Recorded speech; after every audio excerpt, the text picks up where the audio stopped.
Sa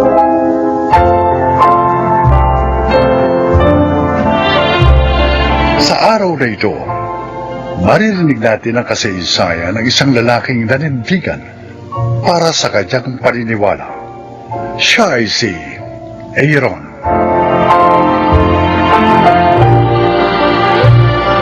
Isa akong abogado, ngunit marami akong pinagdaanan bago ko naabot ang pangarap kong ito.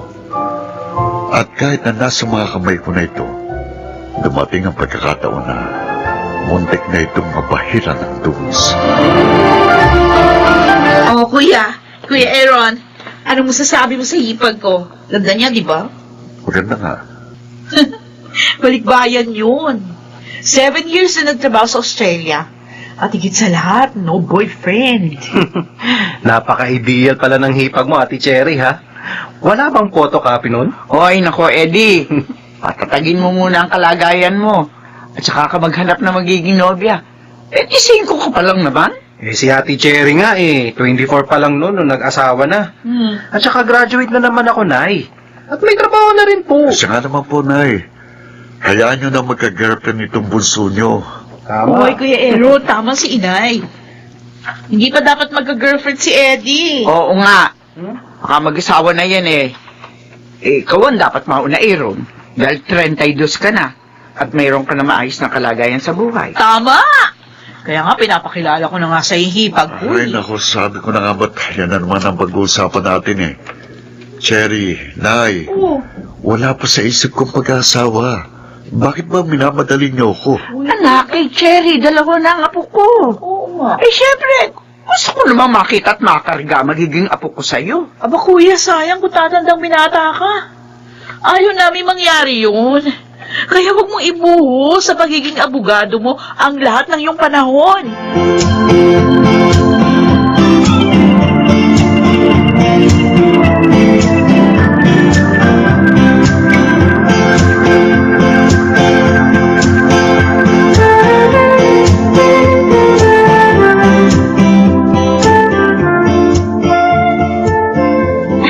Sabi ko na kinulit ka na naman ni na Aling Marta tungkol sa pag-aasawa mo. Kaya ka na kasi mangot. Ewan ko ba sa kanila kung bakit nila akong minamadali. Eh, dito nga lang sa mga kliyente ko, kulang na ang panahon ko eh. O, paano pa akong mag-aasawa? Ay, ibig mo sabihin, wala kang balak mag-asawa? Wala kang babaeng nagugustuhan? Talagang wala pa, Rich. Eh, hindi naman dapat madaliin ang bagay na yun, di ba? Tama lang ako, tulad mo. Kahit department manager ka na ng office nyo, wala ka pa rin boyfriend. Kasi nga, hindi ka nagmamadali, hindi ba? Ha? Hmm? Oo, tama ka. Ini-enjoy ko pa ang pagiging single ko.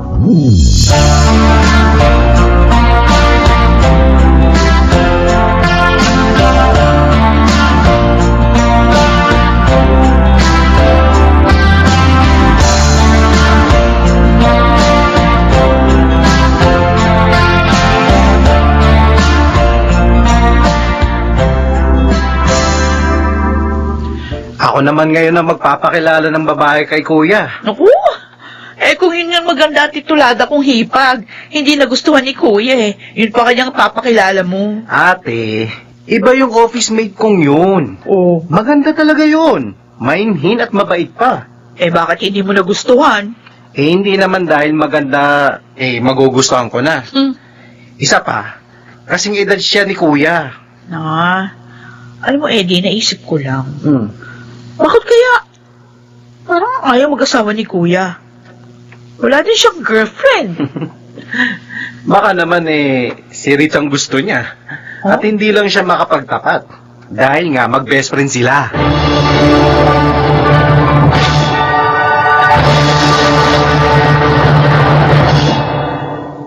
Eh, hindi ako makapaniwala na nakita kita ngayon, Rogen. Eh, kasi naman, 13 years tayong hindi nagkita. Oo nga. Ibang-iba ka na ngayon. Ha? Asensado na talaga. Hindi tulad ko. Hindi nakatapos sa kurso ko. Eh, Rogen, sabi ni Eddie, may problema ka raw na gustong ilapit sa akin? Meron nga. At kung matutulungan mo ko, tatanungin kong malaking utang na loob sa iyo. Rogen, Ipagtatapat ko sa iyo ang lahat, Aaron.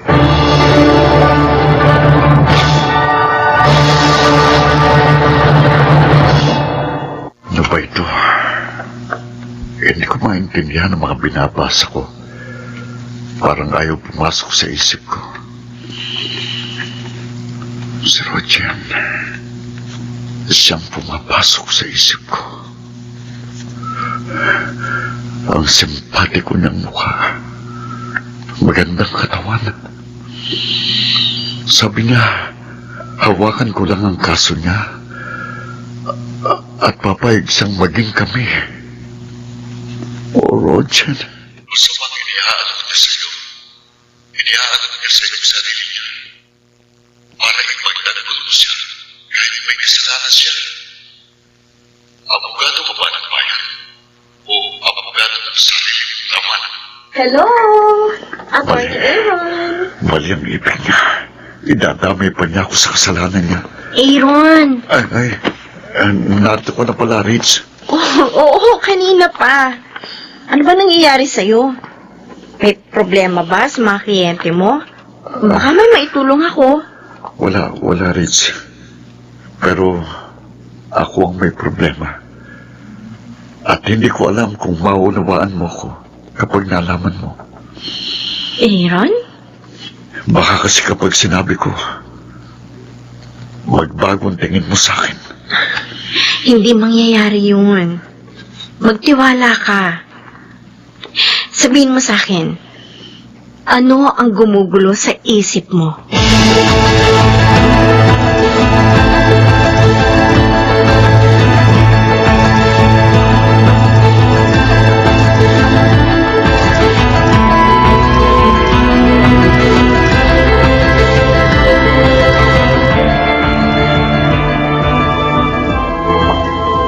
Anak, gusto mo bandalang kita ng pagkain dito sa silid mo? Huwag na po, Nay. Pupunta na lang ako sa kusina kapag nagutom ako. Ay, pero hindi ka sumabay maghapunan sa amin. Teka, may problema pa? Actually, naipagtapat ko na po ito kay Rich. Mabuti pa pala yung best friend mo. Alam na ang problema mo. Pero ako nanay mo, walang kaalam-alam. Siguro nga ho, kailangan ipagtapat ko rin ito sa inyo para gumaan ang damdamin ko. Oh, ano ba yun, anak? Nagkita na po kami ni Rogen, Nay. Tinawagan niya ako at nagkausap po kami. Naalaman ko na may kaso siya. Anong kaso? Nalustay niya ang malaking halaga sa kumpanyang pinagtatrabahuhan niya. Hirap siyang kumuha ngayon ng abogado at pati misis niya galit sa kanya. At ibig niyang kunin ka, ganon. Opo. Sabi po niya, pumayag lang daw po ako. Papayag din siyang maging kami. Ano? Abang Diyos ko! Walang hiya pala siya. Ano palagay niya sa'yo? Binabae? Yun pong totoo, Nay. Ha? Isa akong lalaki na may pusong babae. At siya rin dahilan kaya wala pa akong nobya hanggang ngayon. Aaron! Sorry po. Inilihim ko sa inyo lahat dahil sinikap kong labanan ito. Lalo na nung lumayo sa akin si Roger. Bakit ka nga pala nilayuan ng taong yun? May isang pagkakataon noon na nag-inuman kami. Nalasing ho kami. At nang tulog na siya, niyakap ko at hinalikan. Ano? Pero nagising ho siya. Nagalit sa akin. Doon niya nalamang bakla ako. Yun pong dahilan ng paglayo niya sa akin. At ngayong isa ka ng abogado at nangangailangan siya ng serbisyong legal, siya naman ang tumutukso sa'yo. Nasasaktan po ako dahil mababang tingin niya sa akin. Naisip ko rin, siguro kung hindi umiral noon ang damdamin ko sa kanya, hindi sana ganito. Anak, manindigan ka sa tama. Ipakita mo sa kanya na kahit nakagawa ka ng pagkakamali nung araw, hindi mo ibinuhay yun. At ikaw ay nasa panig ng katarungan.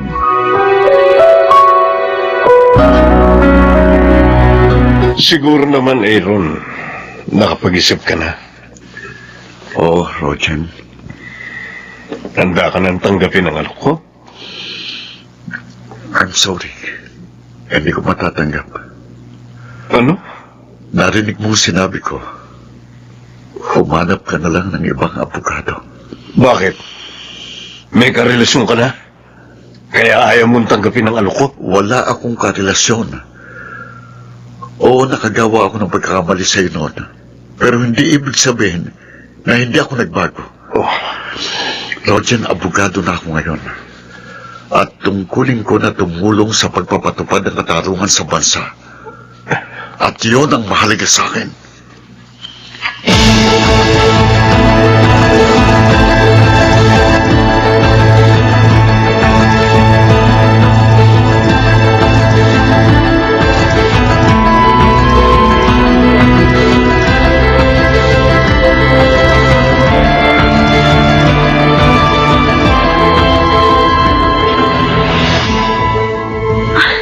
Masayang masaya ako at hindi mo tinanggap ang alok ni Rogen. Dahil naniniwala ako na ang katarungan ay dapat makamit ng naaapi.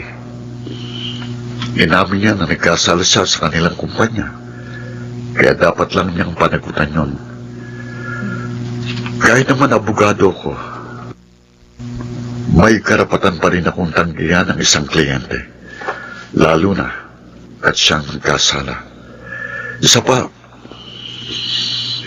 inalok niya sa akin ang kanyang sarili. Kapalit ng paghahawak ko sa kaso niya. Mali yun. Kaya hindi ko tinanggap. Ginawa niya yon dahil alam niya na may pusong babae ka. Tama ka. At noon ay gusto ko siya. Noon? Ibig sabihin, hindi na ngayon? Kahit kami mga may pusong babae, ay marunong ding ma-turn off, Rich. Alam mo, napakasaya ko dahil sa sinabi mo. Kasi may pag-asa na ako uli na magustuhan mo. Rich? Oh, oo, Aaron. Noon pa, mahal na kita. Kaya nga hindi ako nag-aasawa dahil ikaw ang hinihintay ko. Kahit closet queen ako. Nasa iyo ang mga katangiang hinahanap ng isang babae sa isang lalaki. May prinsipyo at paninindigan. Nilalang ako ng Diyos na lalaki. Ibig sabihin, nais nang yun ang maging kalagayan ko. At yun ang gusto kong sundin. Kaya para sa akin, isa kang king. You are the king of my heart. At ikaw ang gusto kong maging ama ng aking magiging anak.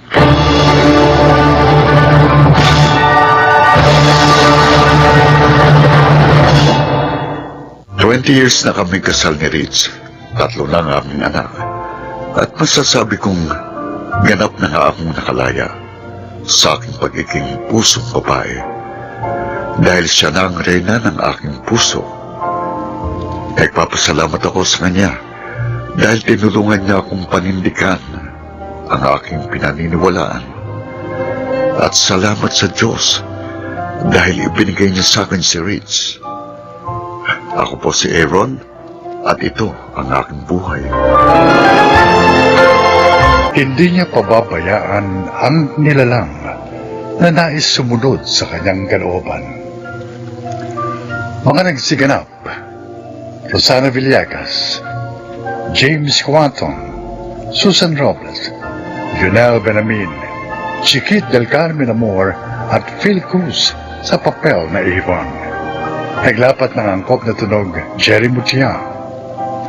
Sa musika, Buboy Salonga. Supervisyong Teknikal, Eric Lucero at Bong Muyar.